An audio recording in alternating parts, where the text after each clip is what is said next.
দেখেন সাবধান। মামা সাপ খুব বের হচ্ছে বলেছে।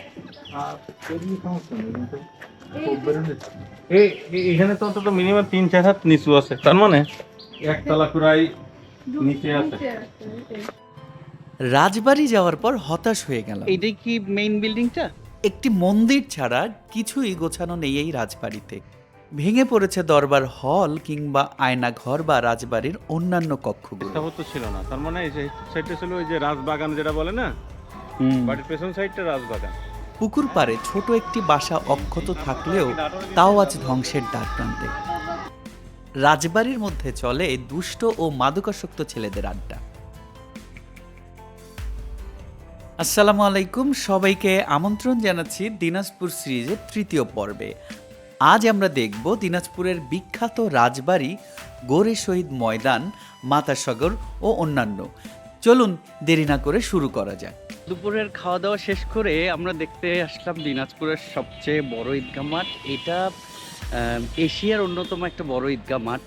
সো আমি আপনাদেরকে দেখাচ্ছি এই পাশটা। গোরে শহীদ ঈদগাহ ময়দান বাংলাদেশের দিনাজপুরে অবস্থিত একটি ঈদগাহ ময়দান। এটি দক্ষিণ এশিয়ার সবচেয়ে বড় ঈদগাহ ময়দান। 2022 সালে এই ময়দানের জামাতে প্রায় 6 লাখ মুসল্লি একসাথে নামাজ আদায় করে। গত পর্বে আমরা দীপশিখা মেটি স্কুল দেখার পরে চলে এসেছিলাম এই ঈদগাহ মাঠ দেখতে। ঈদগাহ মাঠ দেখা শেষ করে আমরা চলে আসি মাতাসাগর দেখতে। এটি দিনাজপুর রাজবাড়ির কাছে। মাতাসাগর দিনাজপুর শহরের রাজারামপুর গ্রামে অবস্থিত। এক সময় মাতাসাগরের সব পাড় ছিল উঁচু পাহাড়ে ঢাকা। মাতাসাগরের পাশে সুখসাগরের চেয়ে বেশি আকর্ষণীয় এবং এই সাগরের পানি কোনো ঋতুতেই শুকায় না। শহর থেকে 2-3 কিলো আসলেই আপনি মাতাসাগর পেয়ে যাবেন। এখানে এই যে বড় বড় এই পুকুরগুলোকে ম্যাক্সিমামগুলোকে সাগর বলে। এটার নাম হচ্ছে মাতাসাগর। এই যে পুকুরের যে পাহাড়গুলো একটু উঁচু উঁচু আছে, একটু পাহাড় পাহাড় ফিল হবে আপনাদের। এখানে ঢোকার যে রাস্তাটা কাঁচা একদম। তোমরা কি পাহাড়ে উঠছো? চলুন এবার যাওয়া যাক রাজবাড়ির দিকে।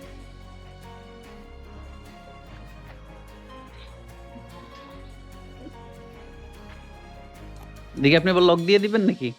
কি নাম বলবো? ঠিক আছে, জুতা খুলে যেতে হবে না? হ্যাঁ।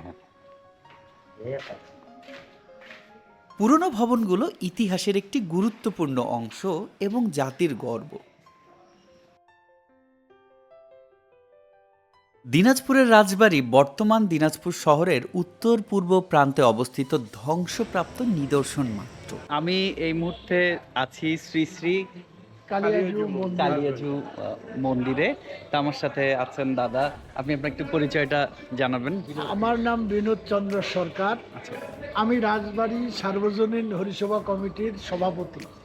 এই রাজবাড়িটি স্থাপন হয় 1600 এই রাজবাড়ির যে 11 জন রাজা ছিলেন, ধরতে হবে 11 জনেই রাজত্ব করেননি, তবে 9 জন রাজা এখানে রাজত্ব করেছেন। এই রাজবাড়ির একজন সাধু ছিলেন, সাধুর নাম হলো কাশী দাস। কাশী দাসের সমাধিও এখানে রয়েছে। সেই কাশী দাসের অর্থায়নে আপনার এই রাজবাড়ি উৎপত্তি হয়। এটা কত বছর আগে? এটা ওই বললাম যে 1600 বছর আগে, 400 বছর আগে, 400 বছর আগে, 1600 শতকে আর কি। 1600 খ্রিস্টাব্দে। জি। এখন এখানে সেই সূত্র ধরে অনেক রাজা রাজত্ব করেছেন। আমরা জানি সর্বশেষ রাজা হলো রাজা জগদীশনাথ রায় বাহাদুর। তার আগের রাজা ছিলেন মহারাজা গিরিজানাথ রায় বাহাদুর। তার আগে রামনাথ, প্রাণনাথ এবং এভাবে পর্যায়ক্রমে রাধানাথ ইত্যাদি নামগুলোর নামকরণে প্রায় 9 জন রাজা এখানে রাজত্ব করেছেন। সর্বশেষ জগদীশনাথ রায় বাহাদুরের যে সন্তানটা, সে রাজত্ব করেনি, সে রাজকুমার ছিল, তার নাম ছিল জলাধিনাথ রায়। এভাবে সে সময় 1900 তৎকালীন 1952 আগে 48-এর সময় এখানটায় এই যখন দেশ বিভাগ হয়ে গেল, ভারতবর্ষ বিভাগ হয়ে মানে বিভিন্নভাবে অংশ বিশেষ হয়ে গেল, তখন এখানকার রাজা যিনি সর্বশেষ রাজা, রাজা জগদীশনাথ রায় বাহাদুর, তিনি মনক্ষুণ্ণ হয়ে চলে গেলেন এসব ছেড়ে। তখন থেকে আপনার রাজত্ব প্রথা, মানে রাজার প্রথা, রাজ পরিবারের প্রথা বিলুপ্ত হয়ে তখন অন্য প্রশাসন আসলো।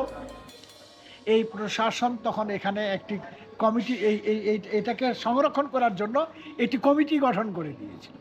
সেই কমিটি হলো রাজ দেবত্বর স্টেট কমিটি। তারা এই রাজবাড়ির মন্দির এবং কিছু অংশ রক্ষণাবেক্ষণ করেছেন, এটাকে ধরে রেখেছেন।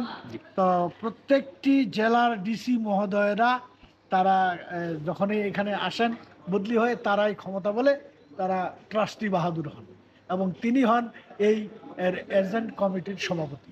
আর এখানে একজন সাধারণ বড় ভালো যারা যে মানুষকে মানে সম্মান করে শ্রদ্ধা করে সম্মানিত ব্যক্তি যিনি, তিনি হন এস্টেটের এজেন্ট। দিনাজপুরের রাজবাড়ি ও রাজ্য রাজা দিনরাজ ঘোষ স্থাপন করেন, কিন্তু অনেকের মতামত পঞ্চদশ শতকের প্রথমার্ধে ইলিয়াস শাহীর শাসনামলে সুপরিচিত রাজা গণেশ এই বাড়ি স্থপতি। রাজা দিনরাজ ঘোষ গৌরেশ্বর অন্যতম কর্মচারী। তিনি ছিলেন উত্তর রাডের কুলীন কায়স্থ। রাজা দিনরাজের নাম থেকেই রাজ্যের নাম হয় দিনরাজপুর, যা বরেন্দ্র বঙ্গীয় উপভাষায় পরবর্তী হয়ে হয় দিনাজপুর। এখানে আপনার রামায়ণের বিভিন্ন চিত্র নিয়ে বিভিন্ন শিল্পীরা এখানে রামায়ণ গান কীর্তন করে থাকেন। এই নাট মন্দির, এটা নাগ মন্দির, এটা নাট মন্দির, নাট মন্দির, নাট মন্দির। জি, এখানে বাদ্য বাজনা এবং গীতা পাঠ, ধর্মীয় শাস্ত্র পাঠ এখানে হয়ে থাকে। এটা হলো নাট মন্দির। আমরা আরেকটু আসি, এটা হলো কুঞ্জ মন্দির। যখন এই ভবনে যখন বিগ্রহ থাকেন এবং এটার সংস্কারের কাজ যখন হয়, তখন কিছুদিনের জন্য এই কুঞ্জ ভবনে নিয়ে আসা হয় বিগ্রহদের। এই জন্য এগুলো হলো কুঞ্জ মন্দির। আপনি আরেকটা আসুন, আপনার ঠিক এখানেও সাধুগুরু বৈষ্ণবদের আশ্রয়স্থল। এটি তুলসী বেদী, তুলসী মন্দির। এখানে তুলসী আরাধনা করা হয় এবং তুলসী গীত গাওয়া হয়। সন্ধ্যা প্রদীপ জ্বালিয়ে এখানে গুণকীর্তন করা হয়। এখানে অদ্ভুত অদ্ভুত প্রাণীর, হ্যাঁ, এখানে অনেক এই ছবিগুলো আছে, প্রাণীগুলো আছে। আপনার এর চেয়েও বেশি কান্তনগর মন্দিরে, মানে কান্তজিউ মন্দির, যেটা কান্তজিউ মন্দির, হ্যাঁ ওইটাতেও গিয়েছিলাম সকালবেলা। ওখানে আজকে পুরো আপনার যে দিনাজপুরে যত মন্দির মসজিদ, দিনাজপুরের দর্শনীয় যে জায়গাগুলো আছে সবগুলো ঘুরে দেখার চেষ্টা করেছি। আচ্ছা, তো সর্বশেষ আজকের হচ্ছে এটা। এই পাশে দরজা, পিছন দরজা। এখানে 3টি মূর্তি রয়েছেন, শ্রী শ্রী কান্তজিউ, শ্রী শ্রী কালিয়াজিউ, শ্রী শ্রী রাধারমণজিউ। এটা পিছন দরজা। এই দরজা দিয়ে পুরোহিতগণ প্রবেশ করেন আর সামনের দ্বার খুলে দিয়ে তাদের দর্শনের জন্য রাখা হয়। এটি হলো রন্ধনশালা। এর ভিতরে বিভিন্ন উপাদেয় রান্না হয়, অন্ন, ডাল, ভাজি, পুরি এবং বিভিন্ন উপাদেয় সব ব্যঞ্জন আদি এখানে তৈরি করা হয়, রান্না হয়। আর ঠিক এগুলিও ব্রাহ্মণ, যখন ব্রাহ্মণেরা আসেন তখন ব্রাহ্মণদের এগুলো থাকার ঘর। তারা এখানে রাত্রি যাপন করেন এবং থাকেন আর এই ঠাকুরের পূজা অর্চনা করেন। এই পাশেও এই ঠাকুর প্রায় আপনার 400 বছর হলো এটা নির্মিত হয়েছে। এটা বিভিন্ন সময় বিভিন্ন রঙে রঙায়িত করা হয়। চিন্তা করা যায় এই ভবনটা তো 400 বছর যাবত এভাবেই আছে। 400 বছর আগে এটি এখন আমরা সংস্কার করেই থাকি। কিছু ভেঙে গেলে তো সেটাকে আবার পুনরায়। এটা কি এই পুরনো ডিজাইনই আছে, যে পুরনো 400 ডিজাইন, বছরের পুরনো যেটা ছিল, পুরনো ডিজাইন। সংস্কার করেছেন বাট ডিজাইন এটাই ছিল। গৌড় সংলগ্ন সনাতনী রাজ্য দিনাজপুর পাঠান, মুঘল ও নবাবদের বহু যুদ্ধের পরাস্ত করে চিরকাল এসেছে। সপ্তাদশ শতাব্দীর শেষের দিকে শ্রীমন্ত দত্ত চৌধুরী দিনাজপুরের জমিদার হন, কিন্তু সীমন্ত দত্ত চৌধুরীর ছেলে অকাল মৃত্যু হওয়াতে তার ভাগ্নে সুখদেব ঘোষ তার সম্পত্তির উত্তরাধিকার হন। রাজবাড়ির রক্ষার দায়িত্ব যারা রয়েছেন তাদের উদাসীনতার কারণে রাজবাড়ির সম্পদ একের পর এক দখল হয়ে যাচ্ছে, ফলে বিলীন হয়ে যাচ্ছে এর ঐতিহাসিক রাজবাড়িটি।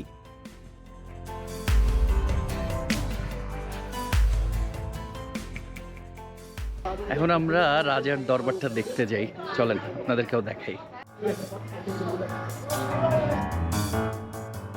ধরেন যে আমার অনেকগুলো দেখার সুযোগ হয়েছে, বিভিন্ন মন্দিরে যাওয়ার সুযোগ হয়েছে, চার্চে গিয়েছি, বিভিন্ন ইসলামীয় ধর্মীয় যে মসজিদ যেগুলো আছে সেগুলোতে গিয়েছি।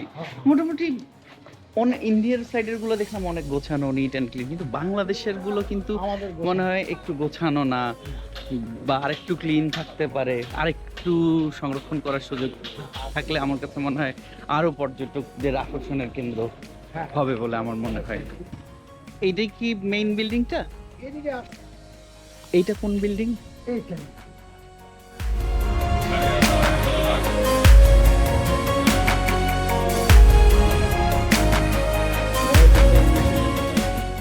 এটি হচ্ছে রাজ দরবার। এতে মহারাজারা এখানে তাদের দরবার পরিচালনা করে। মানে ওই যে উপরের সাইডটাতে রাজারা বসতেন, আর নিচে ওখানে রাজারা বসতেন, ওখানে সব দরবার, এগুলো দরবার পরিচালিত হতো। এখানে বিভিন্ন প্রকোষ্ঠ থাকে, এগুলোকে এক একটি প্রকোষ্ঠ বলা হয়। এই প্রকোষ্ঠগুলোতে তাদের মানে যারা সিপাহী থাকতো এবং আরো তাদের ভাষায় যারা এখানে নিয়োজিত থাকতো, তারা এখানে ইয়ে করতেন, আপনার দেখতেন এবং মহারাজার সুরক্ষিত হিসেবে তারা দায়িত্ব পালন করতেন, সুরক্ষা হিসাবে। আর এই রাজদরবার এখানে আপনার চারিদিকে আছে। এরকম আরেকটি ওই পাশে আছে, ওই পাশে এটা রাজকুমার ভবন। সেখানটারও দেখার মতো ইয়ে ছিল। ওই পাশে আয়না মহল ছিল, ঠিক আয়না মহলগুলো এই সারি দিয়েই আয়না মহল। এটা রাজদরবার। এখানে ফাঁসির কাষ্ঠও কিন্তু থাকে। আচ্ছা আচ্ছা, সেটি ওই পাশে আবার যেতে হবে, যেখানে মানে যারা অপরাধী তাদের সাজা যেভাবে দিত সেটা সেখানকার ইয়ে। এখানে মহারাজার অনেকগুলো ইয়ে ছিল, কুমির ছিল, বাঘ থাকতো, হাতি থাকতো, হাতিশালা ওই পাশে। এই যে এই হাতির নামে হাতি বাগান থাকতো, হাতি পুকুর থাকতো, সবজি বাগান নাম থাকতো, হীরা বাগান থাকতো, কলা বাগান থাকতো। মহারাজার অনেকগুলো কর্মচারী ছিল যে যারা এক একজন এক একটা দায়িত্ব পালন করত তারা। এবং এখানে এই যে পশু মাছের ইয়ে থাকতো, সেটাকে কি বলা হয়, খামার। হ্যাঁ, এবং কুমির থাকতো, কুমিরের পুকুর থাকতো, সেগুলো দেখার মতো ছিল। এই রাজার কিন্তু অনেক সম্পদ বলতে অস্ত্রাগার ছিল। সেই সেগুলো মানে বিভিন্ন রকমের অস্ত্র ছিল। এবং মহারাজার লাইব্রেরি ছিল, বিশেষ করে লাইব্রেরিগুলোতে মানে একটা মানুষের গ্রন্থ থাকতো, মূল্যবান গ্রন্থ।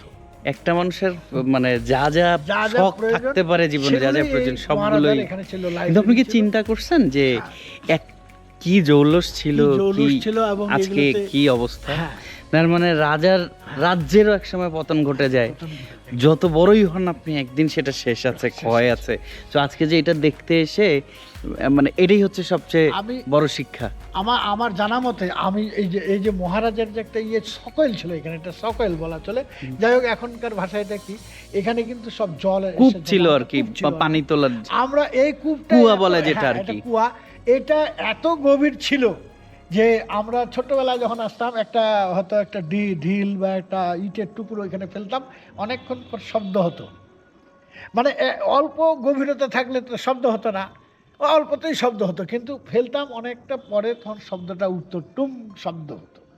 এই যে দেখেন এগুলো সেই সেই 400 বছরের এইসব পুরাকৃতি, এবং সেই এই ঘর, এই কত মানে রত্ন খচিত, আসলে মানে গা শিওরে উঠে যে তখন কি ব্যবস্থা ছিল, কি অবস্থা ছিল, কি পরিবেশ ছিল। বিদ্যুৎ ছিল না হয়তো বা সেই বিদ্যুৎ সময়। ছিল না, বিদ্যুতের জন্য মহারাজার সেখানে একটা ইয়ে ছিল, আপনার ইঞ্জিন ঘর ছিল, পাওয়ার ঘর ছিল, সেখান থেকে নিজস্ব পাওয়ারে তার বিদ্যুৎ উৎপাদিত হতো। এবং এখানে অনেক কিছু আলো আলো যেগুলো জ্বলতো, ঝাড়বাতি জ্বলতো, সেই বিদ্যুৎ পাওয়ার দিয়েই জ্বলতো। এরকম মহারাজার একটা ইয়ে ছিল। থ্যাংক ইউ, আপনাকে অনেক ধন্যবাদ সময় দেওয়ার জন্য। জি, থ্যাংক ইউ। রাজবাড়ির অস্তিত্ব রক্ষায় নতুন প্রজন্মকে এগিয়ে আসতে হবে। এদের সহযোগিতায় রাজবাড়ির জবরদখলকারীদের বিতাড়িত করতে হবে, নইলে এই ঐতিহাসিক নিদর্শন বিলীন হয়ে গেলে পরবর্তী প্রজন্মের কাছে দর্শন হিসেবে দেখার কিছুই থাকবে না। নতুন প্রজন্মকে পাঠ্য বইয়ের কোনো এক লাইনে দিনাজপুরের একসময় প্রাচীন রাজ্যের পুণ্ড্রবর্ধের একটি অংশ ছিল বললে যতটুকু বোঝানো যেত, তার চেয়ে বেশি বোঝানো যেত রাজবাড়ির জাদুঘরের স্থাপন কিংবা সেখানের ইতিহাস তুলে ধরে।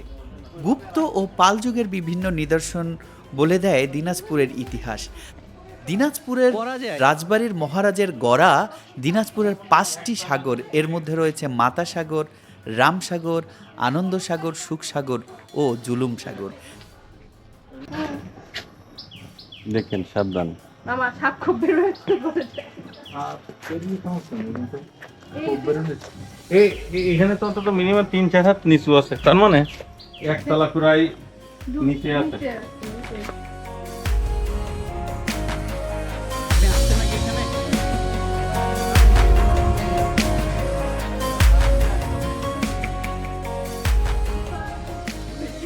রামসাগর সারা দেশের মধ্যে ঐতিহাসিক জলভাগ ও নান্দনিক জলাশয় হিসেবে পরিচিতি রয়েছে। এছাড়া এ মহারাজের গড়া উপমহাদেশের সর্বশ্রেষ্ঠ নিদর্শন দিনাজপুরের কাহারোল উপজেলার কান্তজির মন্দির এবং নয়াবাদ মসজিদ। এটা না, এটা মূল গেট দিয়ে আসো, তাহলে ভালো লাগবে। আম্মু, মূল গেট দিয়ে আসো। মূল গেট দিয়ে আসার একটা মজা আছে।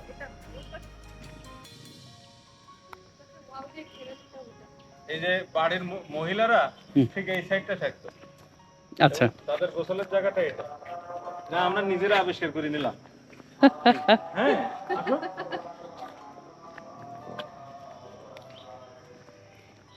আরে বাবা রে বাবা, এটা অনেক সুন্দর করে করা ছিল নিশ্চয়। কি পরিমাণ গেট টেট দেখো। হ্যাঁ, আর এখন একটা বাথরুমে টাইলস লাগাতে চাই। এই যে প্রাচীরগুলো আমার মনে হয় মিনিমাম 30 ফিট হাইট ছিল, এখন তো মনে হয় 20 ফিটের কাছাকাছি, 10 ফিট নিচে চলে গেছে। এই হলো মনে করো একদম প্রাইভেট যে গোসলখানা সেটা। গোসল করার জন্য মানুষ এত বড় জায়গা ইউজ করছে। এবং ঘাটটা দেখো, আমরা ঘাটটা দেখি না ওই সময়। দেখো এখানে এই গেট দিয়ে তারা গোসলের জন্য আসে। এই কান্তজির মন্দির শতাধিক একর জমি এখন ভূমি দস্যুদের কবলে পড়ে বিলুপ্তর পথে।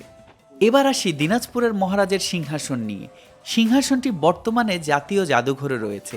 সেখানে উল্লেখ করা হয়েছে সিংহাসনটি হাতির দাঁত দিয়ে তৈরি। দিনাজপুর থেকে সেটি প্রায় 400 কিলোমিটার দূরে রাজধানীতে এনে জানতে হচ্ছে দিনাজপুরের রাজবাড়ির সিংহাসন এখনো অক্ষত রয়েছে। স্থাপত্য ছিল না এখানে, স্থাপত্য ছিল না, তার মানে এই সাইডটা ছিল ওই যে রাজবাগান যেটা বলে না, বাড়ির পেছন সাইডটা রাজবাগান, আর এই সাইডে উঁচু প্রাচীর দেয়া। সাথে আরও কিছু নিদর্শন রয়েছে এখনো ঢাকার এ জাতীয় জাদুঘরে। নতুন প্রজন্ম এসব দেখা থেকে বঞ্চিত হচ্ছে ইতিহাস জানা থেকে। নিশ্চয়ই একদিন প্রতিটি জেলায় এমন কিছু গড়ে উঠবে যেখানে ওই জেলার ইতিহাস, ঐতিহ্য, আভিজাত্য তুলে ধরা হবে। নতুন প্রজন্ম জানতে পারবে তার ইতিহাস কি ছিল। দিনাজপুরের রাজবাড়ির ইতিহাস বিলীনের পথে, এই ইতিহাস রক্ষায় সকলে এগিয়ে আসার আহ্বান জানাচ্ছি। ওয়ালাইকুম মামা, কেমন আছেন? জি জি, আলহামদুলিল্লাহ। ফাইনালি বড় মামার সাথে দেখা হয়ে গেছে দিনাজপুর এসে। তো আমার সাথে আরেকটা মামা আছেন, আপনার নামটা প্লিজ? মোহাম্মদ জয়নাল আবেদিন। জয়নাল আবেদিন মামা আছেন। বলেন, আজকে তো আমরা পুরো রাজপ্রাসাদ পিছনে দেখে আসলাম, তো কেমন লাগলো এটা দেখে আপনার কাছে? আসলে মানে খুবই ভালো লাগছে। কিন্তু এর সাথে সাথে খারাপ লাগাটা বেশি কাজ করতেছে। এর কারণ হলো, বেশ কয়েকটা কারণ আছে।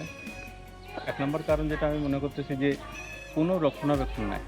আমাদের প্রত্নতত্ত্ব অধিদপ্তর বলে বা যারা এর গার্ডিয়ান সংস্থা বাংলাদেশের, তারা কোনো রকম এটার রক্ষণাবেক্ষণের দায়িত্বে চরম অবহেলা আমি দেখতে পাচ্ছি। কারণ যেখানে সেখানে ময়লা আবর্জনা, বাগানগুলো পরিষ্কার হয় না, সব কিছু ভেঙে চুরে পড়তেছে। এটা একটা দিক। এত বড় একটা ঐতিহ্য বাংলাদেশের, একটা সভ্যতার অংশ।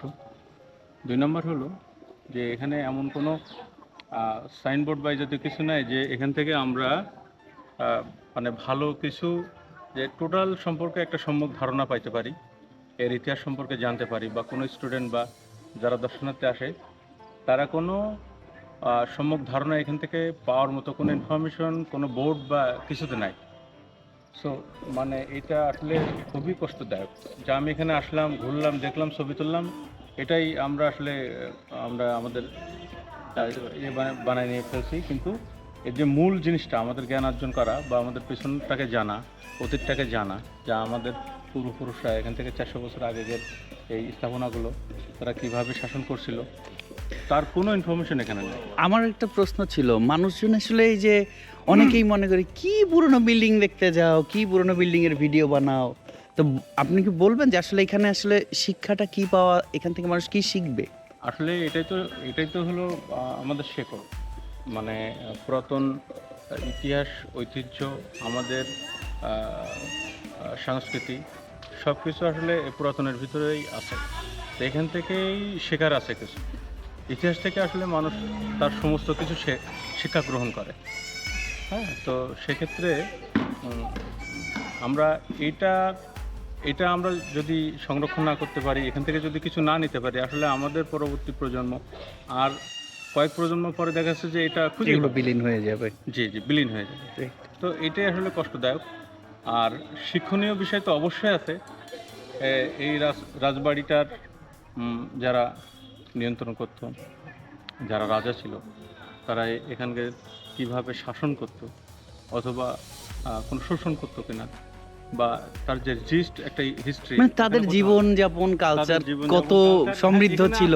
হ্যাঁ, সমৃদ্ধ জীবন, মানে সম্যক ধারণা পাইতে পারি। আর আমরা এখন কই আছি? কিন্তু এর বাইরে কিছু জানার সুযোগ আসলে নাই, কোনো ব্যবস্থাপনাও নেই। ঠিক আছে মামা, থ্যাংক ইউ সো মাচ।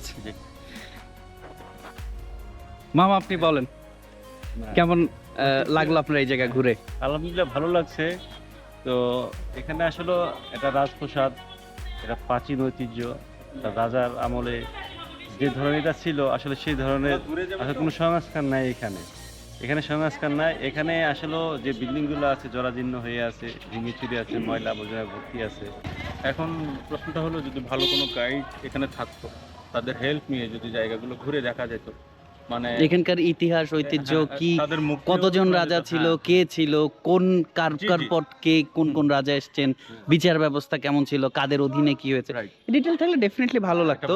আর আমার এইটাই আসলে জানার সবচেয়ে জিনিসটা ছিল এটাই। শুধু বিল্ডিং দেখেই সবকিছুই রিয়েলাইজ করা যায় না। আমার একটা জিনিস বলার আছে, আমি তো চেষ্টা করি বিভিন্ন জায়গায় ঘোরার জন্য। তা আমার কাছে মনে হয়েছে যে ইন্ডিয়াতে বা অন্যান্য যে জায়গাগুলোতে আমি ঘুরেছি, তো ওদের যে জায়গাগুলো আছে সেগুলো কিন্তু খুব গোছানো, নিট অ্যান্ড ক্লিন। ওখানে গেলে গাইড পাওয়া যাচ্ছে এবং আমি জানতে পারছি যে এখানে এই ব্যবস্থাটা নাই। বিশেষ করে আমরা যারা ভ্রমণ করা বলতে বাংলাদেশে করলে হয় চিটাগাং বুঝি, নাই কক্সবাজার বুঝি, নাহলে বান্দরবান বুঝি, নাহলে সিলেট বুঝি। কিন্তু উত্তরাঞ্চলেও কিন্তু, উত্তরবঙ্গেও কিন্তু প্রচুর ঘোরার মতো জায়গা আছে। এবং রংপুরের এই পাশ থেকে কিন্তু এইটার কালচার, কৃষ্টিটা কিন্তু ঢাকার ওই পাশের থেকেও অনেক আগে। এগুলো 400-500 বছরের পুরনো ইতিহাস, ঐতিহ্য কিন্তু এখানে লুকানো আছে। হ্যাঁ, তো যেটার কারণে মনে হয় আমাদের ঐতিহ্যের সাথে ওই পাশে কুচবিহার আছে, জলপাইগুড়ি, দক্ষিণ দিনাজপুর আছে, হ্যাঁ দক্ষিণ দিনাজপুর, এগুলোর কালচার কিন্তু আমাদের মোটামুটি একই রকমই, ভাষাগত ব্যাপার মোটামুটি কাছাকাছি। তো আমি আমার এই ব্লগের মাধ্যমে আমি সবাইকে আমন্ত্রণ জানাতে চাই, আপনারা উত্তরবঙ্গ আসেন, উত্তরবঙ্গ ঘুরে দেখানোর জন্য আমি একটা টিম রেডি করব। আপনারা যারা উত্তরবঙ্গ ঘুরে দেখতে চান তারা অবশ্যই আমার চ্যানেলে সাবস্ক্রাইব করবেন, কমেন্ট করে জানান। আমি আপনাদেরকে উত্তরবঙ্গ ঘোরার জন্য কিভাবে প্ল্যান দিতে হবে, আমি নিজে অনেক বছর আগে ঘুরেছি, কিন্তু রিসেন্ট সময়ে আমি আবার উত্তরাঞ্চলটা পুরোটা ঘোরার চেষ্টা করছি এখন, যেন সারা বাংলাদেশের কাছে আমি এটাকে প্রেজেন্ট করতে পারি যে উত্তরবঙ্গে কি আছে, আপনারা আসুন ঘুরে। এটা অবশ্যই একটা ব্যক্তি উদ্যোগ এবং অনেক ভালো উদ্যোগ, যেটা অনেক সরকারিভাবে করা উচিত ছিল। সেটা আপনি চ্যানেলের মাধ্যমে এটা দেখাচ্ছে সারা বাংলাদেশের মানুষ ইতিহাস ঐতিহ্য অন্তত চ্যানেলের মাধ্যমে দেখে হইলেও এখানে আসার আগ্রহ জন্মাবে এবং এই সম্পর্কে জানতে পারবে। এটা হলো সবচেয়ে বড় দিক। তো আমি মনে করি এটা একটা খুব ভালো আইডিয়া, এই ভিডিওগুলো তৈরি করে মানুষের দেখার সুযোগ করে দেওয়া থ্যাংক ইউ এবং মামা, জানার জন্য। থ্যাংক ইউ সো মাচ, আসসালামু আলাইকুম। আপনারা এরকম ইতিহাস ভিত্তিক ভিডিও দেখতে চাইলে, আমার ট্রাভেল ভিডিও দেখতে চাইলে অবশ্যই আমার চ্যানেলটি সাবস্ক্রাইব করে রাখুন এবং সাথে বেল বাটনটি প্রেস করে দিন।